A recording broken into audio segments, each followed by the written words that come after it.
ईद पे लवाजमात हमारे घर में ना पके, ऐसे कैसे मुमकिन हो सकता है? क्योंकि ये ईद होती है, खुशियों की ईद होती है और इसको खुशी से मनाया जाता है।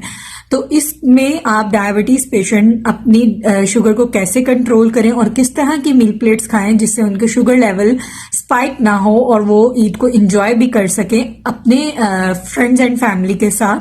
तो आए डिस्कस करते हैं। सबसे पहले आपने जब भी कोई भी मील लेना है, चाहे वो लंच हो चाहे वो डिनर हो, उससे हाफ एन आवर पहले 1 ग्लास जो वाटर है उसमें 2 टेबलस्पून इसबगोल डाल के पी लें। ठीक है। अगर आप किसी के घर गए हुए हैं, इसबगोल आप नहीं ले सकते, तो 1 ग्लास आप पानी पी सकते हैं आधा घंटा पहले।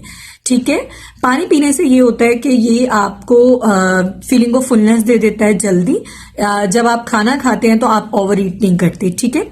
उसके बाद अगर आप फाइबर डाल के लेते हैं तो ये आपके शुगर लेवल को स्पाइक नहीं करता, जिसका मैंने आपको इसबगोल बताया था।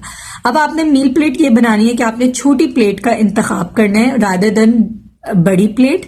अब छोटी प्लेट में आपने ये करना है कि हाफ हिस्सा आपने सैलेड के साथ भरना है, लेकिन वो क्रीम सैलेड ना हो। ठीक है।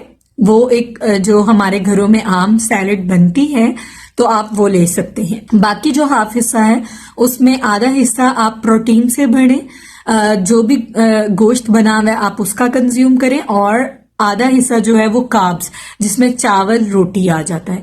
इस तरह अगर आप एक प्रॉपर मील प्लेट बनाते हैं तो इससे आपकी शुगर लेवल स्पाइक नहीं होता।